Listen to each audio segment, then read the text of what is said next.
I keep showing up over and over and over and over. Yeah. This was one of the most important things. It wasn't about the result. It's the fact that I showed up. The result was just whatever. If you want it bad enough, you find a way. If you don't want it bad enough, you find an excuse. So many lives would transform overnight if they realized my life sucks, I have nothing going for me, really means I have nothing to lose, and that makes you a very dangerous person. Well, yeah, you're supposed to win, but it doesn't matter whether you win or lose, it matters how you play the game. You know that that's right, but... What I had to understand was that you're not in competition with anybody but yourself. Ask yourself this, what if something small could be something great? Most people already have a high threshold for joy. Do not make it worse by feeling shame when little things break through your defenses and make you smile. It's the discipline. The discipline is the most difficult thing, not only in the sports, but in the life. Don't let what you can't do in the moment interfere with what you know you can do.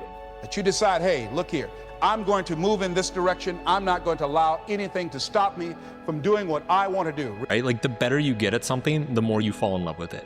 And the more you love something, the more patience you're going to have to get good at it. Like, look, you're not going to win it. You're not going to score on every shot. Right. Doesn't mean you shouldn't take the shots. Doesn't mean you shouldn't try to hit the goal. And we are what we repeatedly do. Excellence, then, is not an act, but a habit, as said by Aristotle. Because talent without work is nothing, and work without talent is nothing too. So I think the both mix up. But you first have to figure out you, because a lot of people die with a lot of untapped potential because they're trying to be somebody that they're not. You need to be the person that has the courage to step into a cage or a ring or wherever you, with whatever the format is you're competing, and to do something that's extremely difficult. Mm-hmm. And when you do that, they hold you to a higher standard. Right. The truth is, I had to work very hard to make it look easy. I spent years whining, swearing, throwing my racket before I learned to keep my cool. Once you learn how to work, the work itself is self-reinforcing and you enjoy it. It's everything else that you didn't know you were going to have to sacrifice so that you could get back to working. When you trade your time, you are literally trading your life for something. So what are you going to trade it for? And what is the point of making that trade? Listen to the voice from within, the energy inside, knowing you can be more than this. Where there are no limitations, excuses, negative energy. It's just high voltage or positive energy. Health is the foundation upon which the rest of your life is built. And if your health is not sound, then your mind is not sound. Your energy system is compromised. These are sliding door moments. And if you say to yourself, the next time, aha, a moment, I need to act. Okay, tomorrow morning when I wake up, I'm going to do that. You've already lost the plot. Look, when I step onto the field, I have to believe that I'm the best. Because my mindset, as I said, was very clear from the first time I started playing this game. I'm not going to allow anyone to think that I'm just a pushover. He says enjoyment is efficiency. Yes. That he looks at however much enjoyment I get out of doing a thing is just a direct correlate with how efficient I was at doing it. That the more that I enjoy something, the more efficient I'm going to be. Cry it out if you need to, and then force a smile. You move on, be relentless, adapt and grow, work harder, work smarter. Remember, work smarter. Small details, in the end of the day, will make the big difference, in my opinion. So, as you say, and I will keep repeat, the consistency is the most difficult thing. Just doing it every day. Yes, every day. It's like your family is more messed up than it could be if you were less messed up than you are. Right. So if you just got your act together, like 10% more, your family would be 1% better. Right. It's like, well, do it. Champions look at their adversity and they don't run from them. They actually lean into them. They run towards them. They face them. And a lot of people just get stuck because they say, I don't know how to overcome this problem. Most distractions come dressed as easy opportunities. Oh, yeah. This is interesting because as people begin to accumulate the success that they say that they want, this becomes an increasingly big problem. Well, the opportunity takes place usually when you're young and you don't have any responsibility. That's when you have your options. Well, your options are severely limited the more you gather responsibilities. Like, is there a way that I can appropriately adjust this risk to normalize different opportunities? And I think that that single skill set is one of, if not the most important skill sets as an entrepreneur, because fundamentally it's betting. And I want you to think about what's that one thing in your life? What's that one thing that's holding you back that you can go all in on instead of running away from? So start to ask yourself each morning, how would the best version of me show up today? So what kinds of things, what kinds of thoughts are you feeding your consciousness? What kind of things are you putting in your mind that will enable you to either move forward or to justify why you're staying where you are? You want to become a master at overcoming hard moments. That is, to me, the sign of a champion. The best in the world are not the best because they win every point. It's because they know they'll lose again and again and have learned how to deal with it. What is your business plan? I don't have a business plan. My business plan is throw spaghetti at the wall and see what sticks. The things that I like, I will keep doing. The things that I don't like, I'm not going to do. Go, you got to get after it, and you got to have discipline. Most people don't have those things. Most people don't understand what it's like to really go for something and to know that the consequences of not doing that are horrific. Fear is one of the greatest instruments that we could use to stifle our true potential. When you begin to look at your life, you can decide to use fear as a blocker, or you can decide to use it as building blocks. To achieve the highest levels, you have to give up proportional amounts of the things you hoped the achievements would get you. There comes a time when the hard work you have to do is learning that you can't work any harder any longer, and that you have to change what got you here to what will get you to where you want to go. When you're playing a point, it has to be the most important thing in the world, and it is. But when it's behind you, it's behind you. This mindset is really crucial because it frees you to fully commit to the next point and the next point after that. So you're at the top of the stairs, dude. You have a moment, you recognize it. Mood follows action. You commit to boom, I'm going all in on this. This part of the story of your life is like a movie, dude. You go all in. See, the thing about life, we're gonna die, right? Eventually we're gonna die, but our legacy can live on. The impact can be non-perishable forever, but it's gotta be built right. And we gotta take advantage of the time we have right now. Race is not about the destination because there is no destination in mind.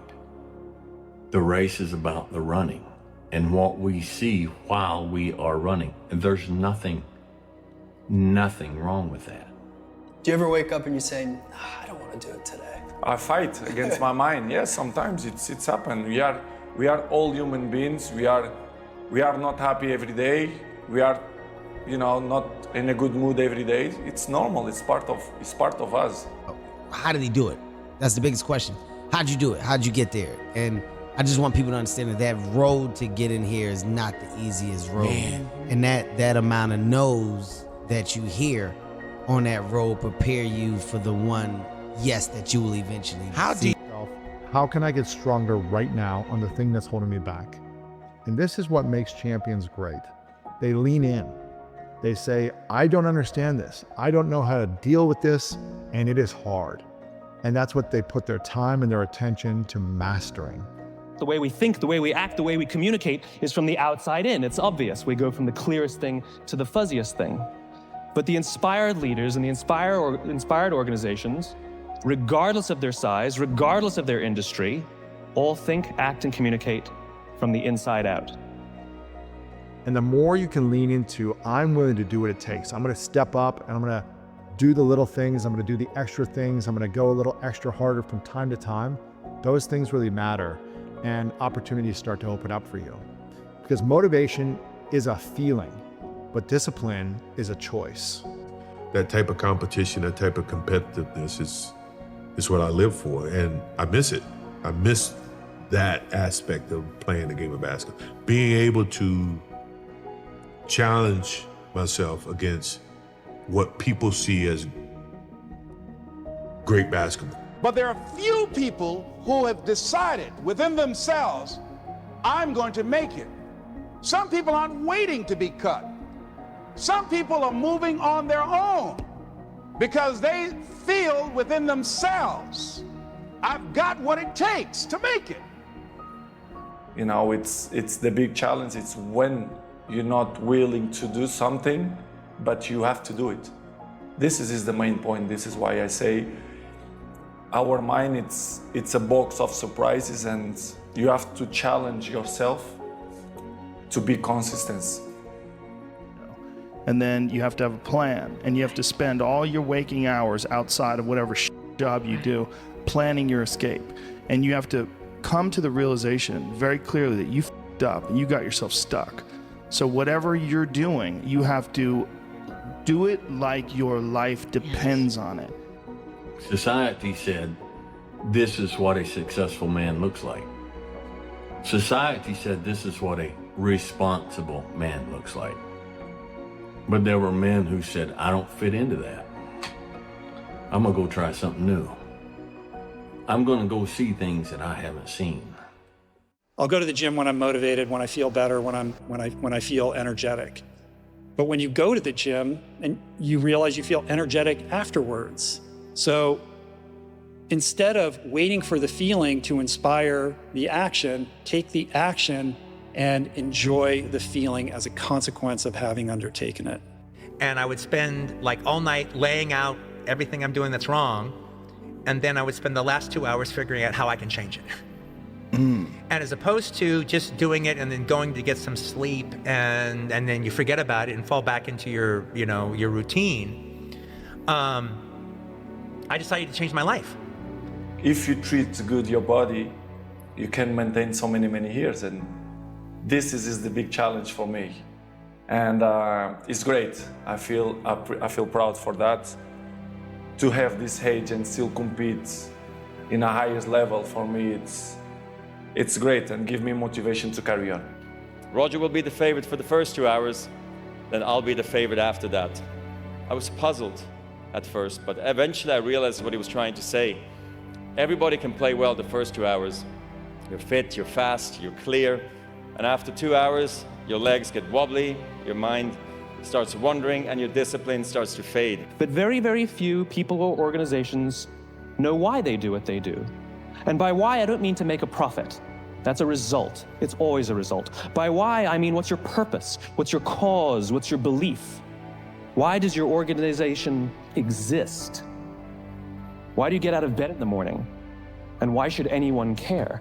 If you start getting swayed by the expectations people have of you, I think it just takes you off your game plans, and you can get easily swayed away by the adulation and the praise that you get. It's important to appreciate those things, but at the end of the day, it's very important to remember what got you there and not get carried away by what's going on around you. And life isn't the championship. Life is a whole bunch of championships. It's a whole sequence of them. And so what you're actually trying to train your son to do is to be a contender in the entire series. And the way you do that is by helping him develop his character. And the character is actually the strategy that would enable him to win the largest number of games. Whenever I get to a low point where I think, why do I even bother? I just remind myself, this is where most people stop, and this is why they don't win. And this relates to another one, which is a reminder for the gladiators in the arena who feel beat up and scarred with no hope in sight. Building a business is hard. Hard feels shit. This is what hard feels like, and this is why most people can't do it, but you can. You like to go to the gym every day? Of course no. It's not true. Nobody likes to go to the gym every day. But you have to do it. Probably yes, because your mental strength is coming from that moments that in a hard moments, you know you should do it. So yeah, the perception that people have of ultimate success and ultimate happiness is, it seems motivated by what they don't have, rather than an understanding of what success and happiness really is. Their idea is that one day I'm going to go and I'm going to be in my golden years, and I'm just going to be able to sit around and do nothing and tell everybody to f off. You won't be happy at all. Yeah. For me, one thing was always very clear. When I step onto the field, I'm going to give 120% every game that I play. And one thing for a fact that no one can count that against me. Till the time I play this game, I am going to play this way, and this is who I am. And if my mindset in the field is simple, I will not stand around wanting people to do something that I'm not able to do first. We need to be thinking about, and you need to be thinking about, what is the pain, the problem, the challenge that I'm faced with in my life right now? And instead of saying, why is this happening to me? You need to say, how can I become so good at this, so confident, so strong, and face this emotion, face this fear, face this challenge. How can I face this head on so that I can expand my abilities beyond it? But what's hard is going, yo, yesterday I got nothing from working as hard as I could. Nothing happened from that. I'm gonna do the same thing again today, but I'm gonna try to go harder. That's the hardest thing in the world. To get up every day and give 100% and be in the same position that you were each day, but mentally know that you're trying and trying and trying. That's a real grind. There's a hill.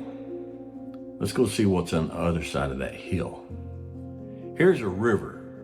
Let's see what's around the bend in this river. Let's go discover for ourselves things that have never been discovered before.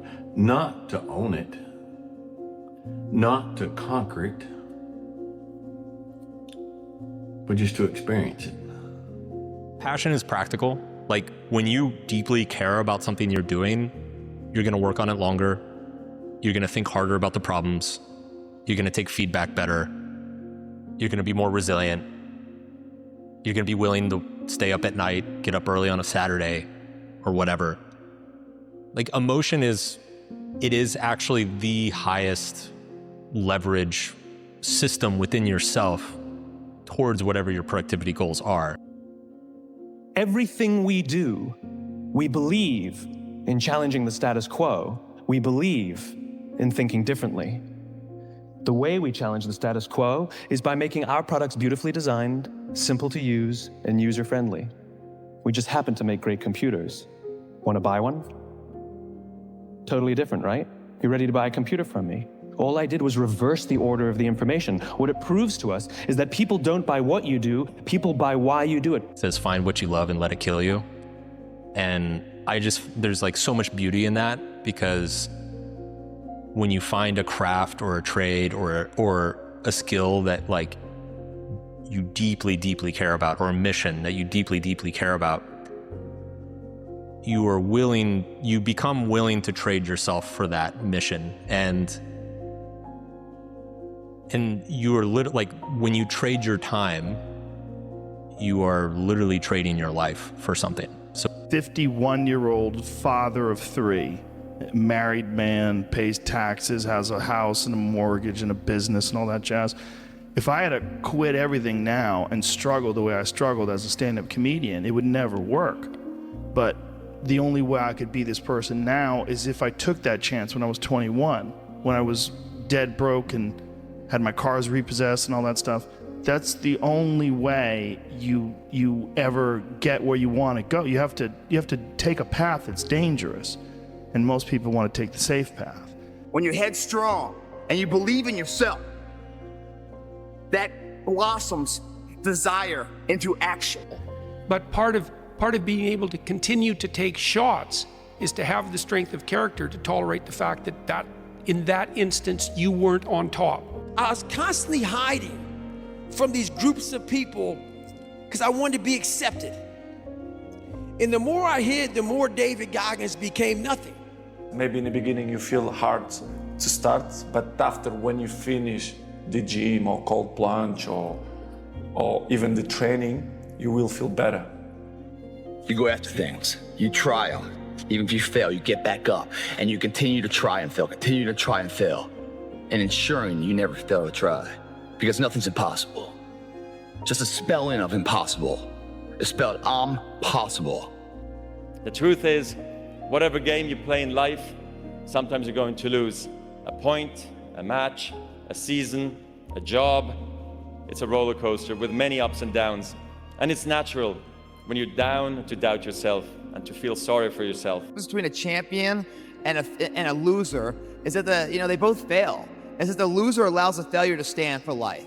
With a champion, even though he gets knocked on his ass, finds the fortitude to stand back up, reface that endeavor until it becomes his favorite, until he wins. That's the difference. You have to work equally hard to be as easy to tip into delight.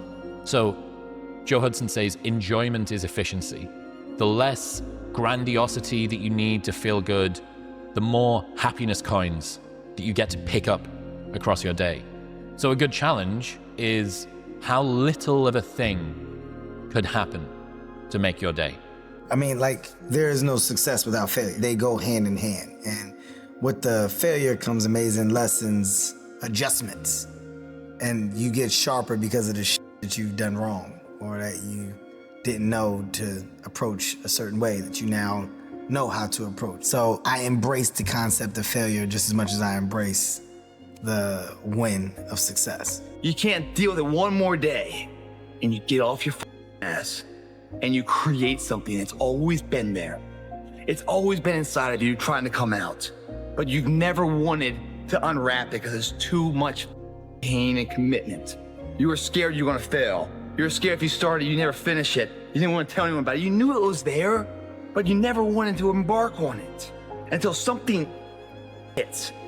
You get fired or somebody else gets success, remind you of what you could have been.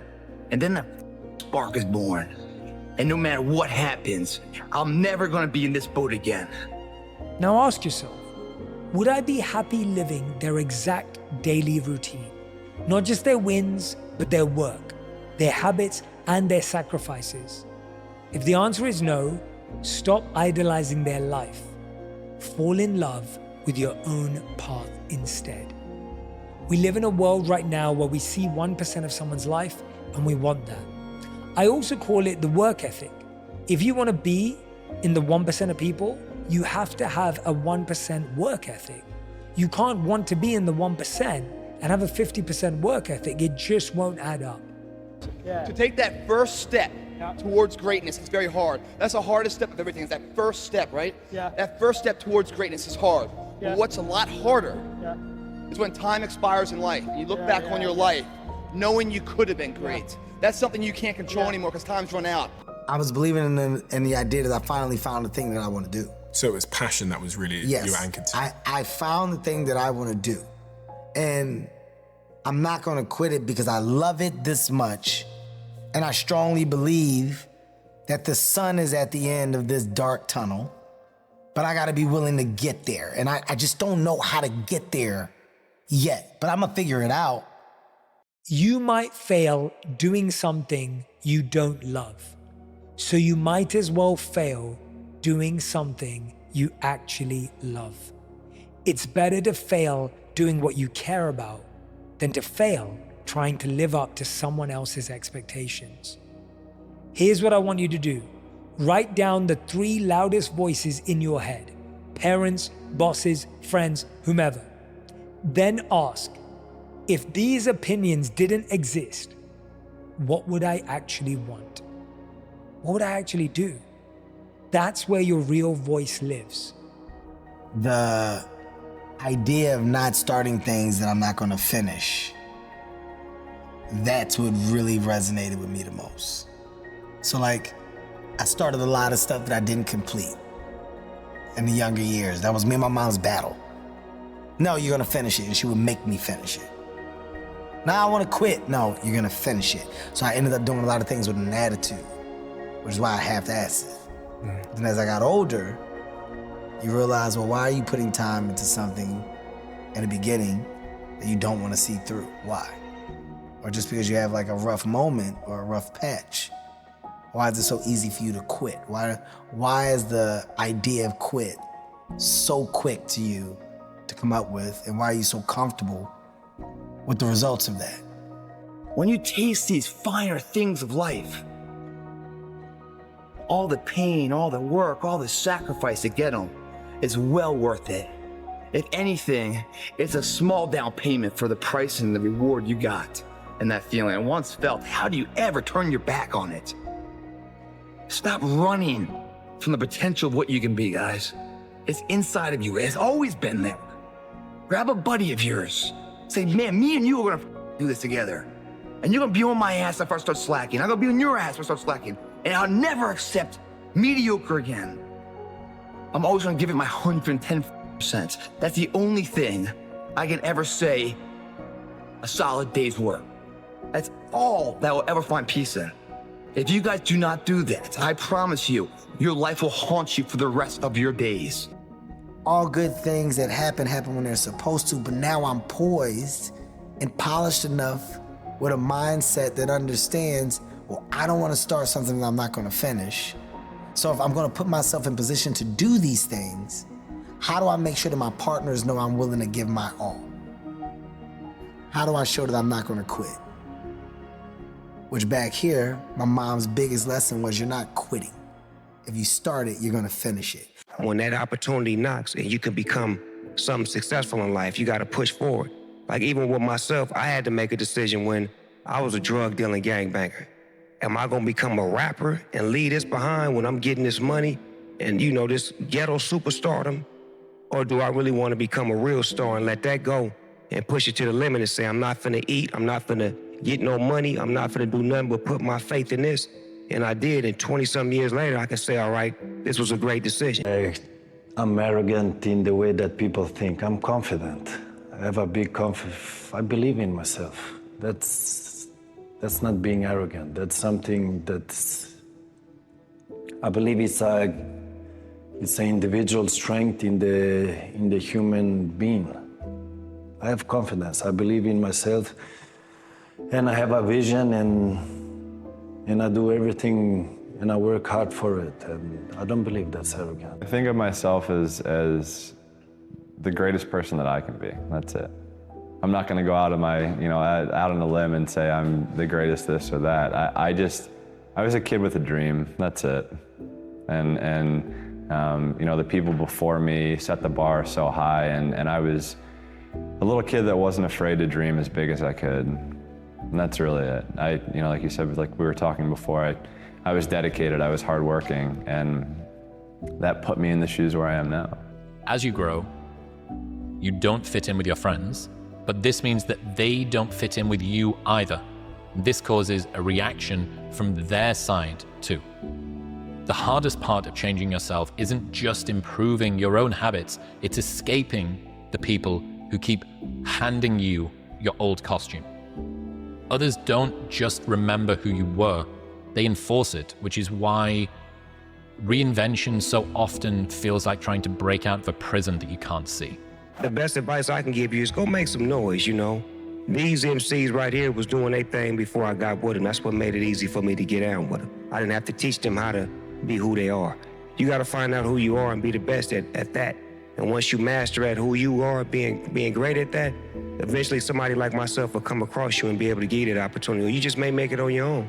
Some stars are born. You don't need people like me to make you when you're a born star. So I just want to inspire those out there that watching what we're doing, seeing what we're doing, just look at the positivity of what we're doing. I wanted to be in show business, and I just happened to luck out and things happen. I think if you know what you're supposed to do, deep down inside, I think everybody does. And a lot of people just don't go after it, And like most people start out, they say, I want to be a this, but I'm going to get that to make sure I have something to fall back on. Yeah. And what you're doing is you're setting yourself up for failure because you're going, there's a possibility that I'm going to fall back. And when you put that out there, then you fall back. But if you just say, hey, this is what I want to do, and you go do it, you usually get your stuff the way you want it, man. That's what... Important for me. I'm always a competitive player. Not just in the games, I'm in the training, I'm like that. In the home, with my sisters, with my mom, with my nephews, I'm always try to competitive hard and try to win. I'm like that. I'm never change. Because I like this, I like what I do, I like my life, I'm a happy person. So competitive is part of my life. So in Madeira, in Madrid, in England, I always want to win, I'm always competitive person, so it's part of me. Oh, I want to win. So the people say, no, is it when you play a build up or try to, no, I want to win. I want to play serious, I want to be effective. I don't do that to be, I want to play build up, no. I make a build up to convince the players, but that is, you have more consequence, positive than negative. If I believed and you did that, then and it's not productive for the team, I would not do that. But I was a football player and manager, and always when I do that, I will score a lot of goals and concede few. And that's why I believe in that.